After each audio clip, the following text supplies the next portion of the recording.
All right, Pisces Rising. Welcome to Scopes Unshamed. This is for May 2026. The first thing that I'm going to ask you to consider is to go back and listen to April. And this is why it's so helpful when you're tracking your life, you're tracking astrology, you're tracking cycles, to be able to contextualize the astrological insights, the larger guidance with what actually happened in your life, the actual evidence of this is what I went through, this is what I faced, this is what delighted me, these are the decisions that I had to make, this is what was difficult.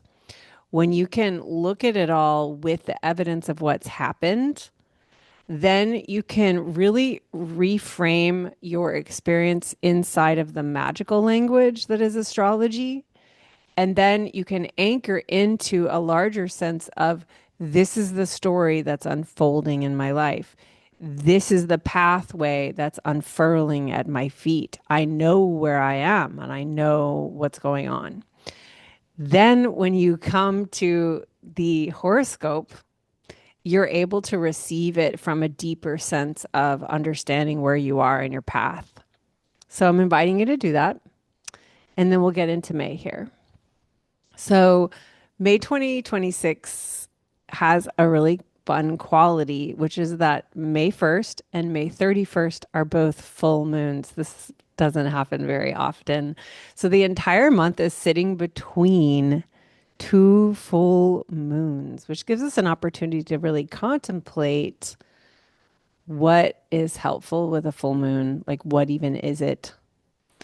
So, let's begin with the first one. May 1st, full moon in Scorpio.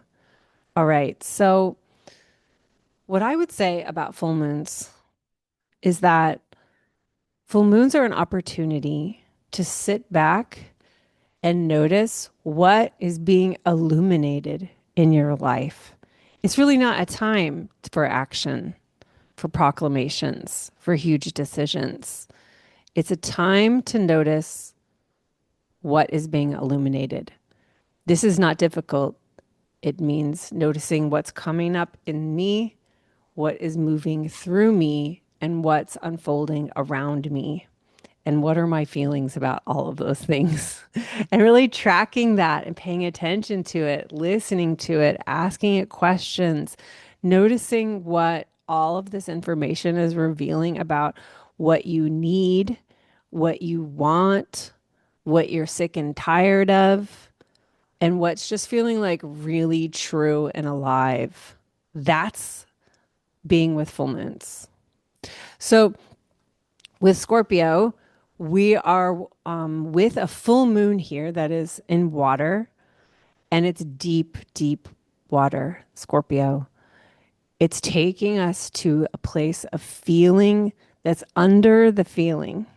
So, like, this is a deep place that we don't always go to. Like, we don't live usually in this depth space because we've been raised in a culture that is unskilled and unwise generally with feeling, and helping us cultivate the capacity to trust that we can be with our feelings and we can learn from our feelings.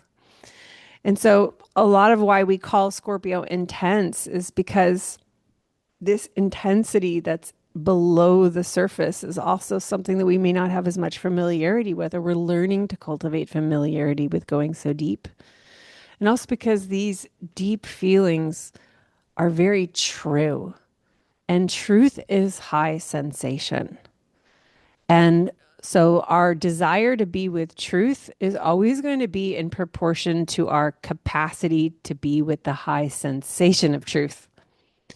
And so truth and the feelings of truth may feel very up for all of us at this full moon. Like, the truth of it is this. The truth of it is this. And just like really deep in that, it's a penetration. And for you, you have Scorpio at what we call the ninth house in astrology, which is really illuminating like a way of relating to like a life philosophy, a cosmology, a spiritual path, suggesting that your own sense of understanding the larger what are we doing here as humans is one that you want to penetrate. Like it's a place of penetration. It's a place of getting to the depths, getting to the truth of these things. And like the truth of existence, the truth of humaning, providing for you a kind of scaffolding of the great sky that helps you understand more intimately your being here. Does that feel true? Does that feel true, Pisces rising?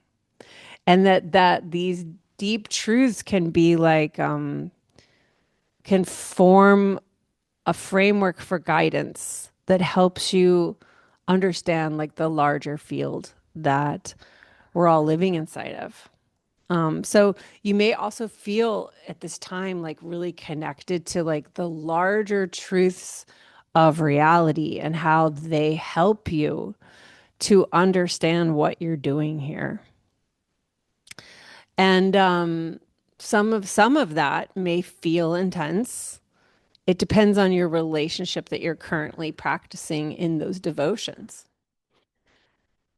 Yeah, so my invitation then is just take all that, like pluck the flowers, like pluck the flowers, gather them, bring them into you, bring them into the intimacies of your daily life, the intimacies of your daily conversations, the intimacy of the daily ways in which you make meaning, like from groups that you're part of and classes that you're part of, conversations that you're part of, podcasts that you listen to.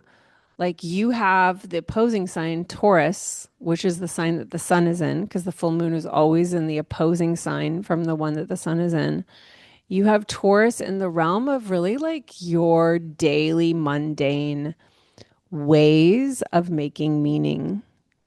And so now and then, like, it's nice to really connect the larger belief structure, the philosophical structure, to the daily mundane magic, the daily mundane meaning making that you weave in your daily life, in the colloquial ways that you speak, and in the groups that you're regularly meeting with that like create your vernacular. Sometimes in life, we realize like our vernacular, like our way of talking, is a holdover from like a younger version of us with people who we grew up with. And that because we've like learned more at a larger level, we've traveled, whether mentally, spiritually, or literally, that our vernacular changes because it's like more in coherence with how we've been shaped by larger cosmological fascinations and studies.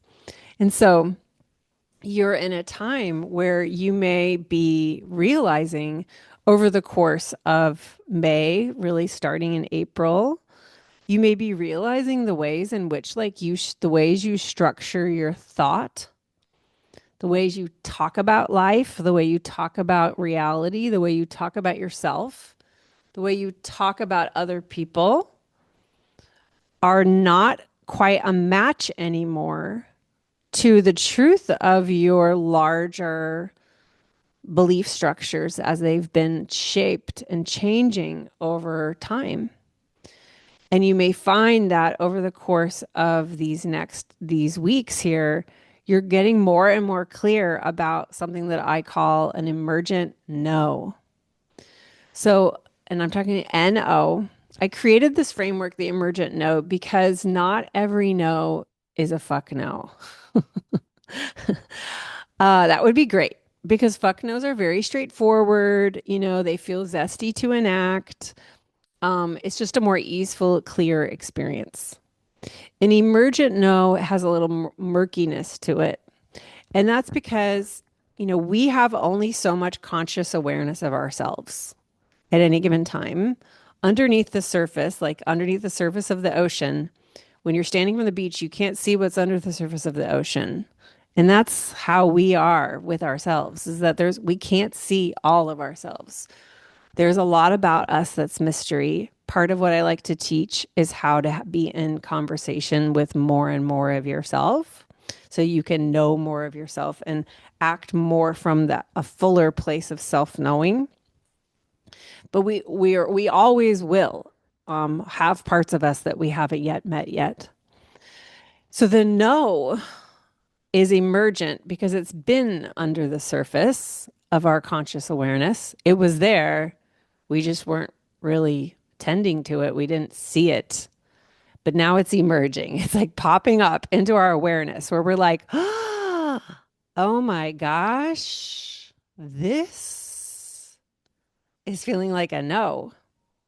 It may first just feel like frustration or agitation or confusion, even because we're like we're not sure what's going on, but there's like a dissonance in us or something, and we're locating this. And I have an entire workshop called Abundance Begins with No, which is all about the steps of this, the symptoms of this, the phases of this, the ways of relating to this, like timelines. It's a free workshop from 4 years ago with a free handout here. So if anything I'm saying about Emergent No is like hitting, this is a free resource. I advise you to take it. All right. So this Emergent No is probably related to a form of a mental frame, like a mental framework about reality, a way of talking, a way of like talking to yourself, talking to others. It may have something to do with like language, thoughts, words. It could be something else, though. It could be a relationship, updating a relationship. It could be about a job. It could be all kinds of things. But I created this framework of Emergent No because it comes every Aries, Taurus, Gemini, and we can just choose to ignore it. We can just push it below the level of consciousness again. The reason it was under the level of our awareness is because we hadn't previously had the capacity, the tools, or the resources to be with the kinds of change that this no is going to bring up for us. But if it's coming up, that means you do now. So it's like about coming into a relationship with the no and listening to it for what it's trying to tell you about making updates in your life. And this is you being committed to yourself, you being listening to yourself, and you being honest about what needs updating. Sometimes things need to end, and sometimes things just need to be updated. So, over the course of Taurus season, from April into the first 2 weeks of May, what I'm seeing for you is increased clarity and focus around this restructuring, maybe a mental framework, like I said, a way of seeing reality that's now in view. And come the new moon in Taurus, which is on the 16th of May, I think by then you're really going to have a sense of like how you want to commit to what you're learning here. That doesn't mean you have to take action. You don't have to make proclamations.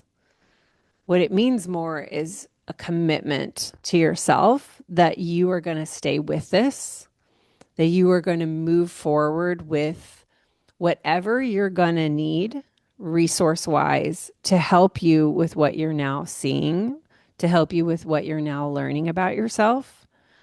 What do you need that would fortify you to live your life in accordance with this truth that's become known to you? So then we get to the second half of May, and it's going to feel super different. This is, I think, going to feel really nice because whenever we're in that time of like coming into an encounter with some new truth in us and like needing to look at it and needing to feel into restructuring that's needed, commitments that are needed, honesty that's needed, that takes a lot of energy. And then now on the other side of the moon, you are going to be able to move. Like the energy is very much shifting. We've got 4 planets changing signs right after the new moon. So the energy is going to feel really different in the second half, which I think you're going to find is really, really nice. But what is going to be coming up is you're going to be learning a lot when the sun moves into Gemini about what Uranus and Gemini is going to be meaning for you across the next 7 years. You may know that the outer planet Uranus has moved into Gemini after having been in Taurus for 7 years. So, this for you is bringing up an important zone of life, which is your home, your living space, your house, like wherever you live. And it also brings up themes around childhood home, the homes that you were raised in, how your parents created home, how the way you do home has leftover energy from growing up, and how sovereign and liberated it is for you to be in present time in your living space with yourself. And like, what do you want and need to feel more free to get what you want to get from your living space? And where do you feel out of authority? Where do you feel like your agency in your living space is someone else's, living, non-living, in your life, not in your life? Energetically, it's out there away from you somewhere, maybe.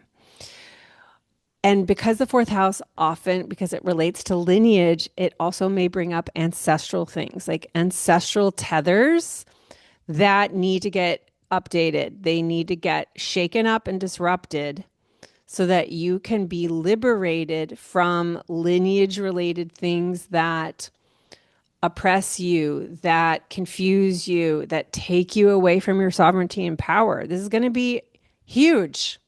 These this transit with Uranus for you, Pisces rising. And at the beginning of the sun moving into Gemini on May 22nd, so around that date, the sun is going to come to Uranus. And what the sun will do is illuminate. The sun will illuminate things so that you can be like, aha, now I'm really seeing what I'm learning. I'm really understanding that this is like going to be a big theme. This is going to be a big theme. And it may show up as you seeing where you're out of your authority, where you're not free. You may be seeing, I'm not free. So that may bring up a lot of feelings. It may bring up a lot of fear. It could bring up a lot of nervous energy. It could be a little destabilizing and shaky. But what I want you to stay with here is that this is not here to shame you. This is not here to give you a sentence that you're stuck with for the rest of your life. This is the sky actually pointing out, like, move through this, and liberation is on the other side. Liberation is on the other side of whatever it is. Whatever is going on in your life around May 22, you're going to see the beginnings of the pathway for major, major liberation. And you'll probably start to see, like, what kinds of resources do I need to gather? What kinds of teachers do I need to find? Like, who's going to help me with this? Because the key here is realizing that you're the one with the agency and the responsibility of taking this assignment. It's like, do you want to be free? Because if you want to be free, then this is the moment to begin putting, gathering the tools for your toolkit so that on the other side of this transit, you are going to be just like floored at how you are completely a new person in the way you relate to your foundations, the context of your life, which is your childhood home, your parents, caregivers, your lineage, baggage. Huge, huge, huge. So, deep compassion with yourself that week, because it's probably going to show up as something you don't want to deal with, but it's pointing you to where the magic is. All right. Um, yeah. So we're going to get through that week. That week's got also some other kind of intense astrology. We'll probably see some collective episodes. We're getting used to this on the 2026 timeline of like collective WTF.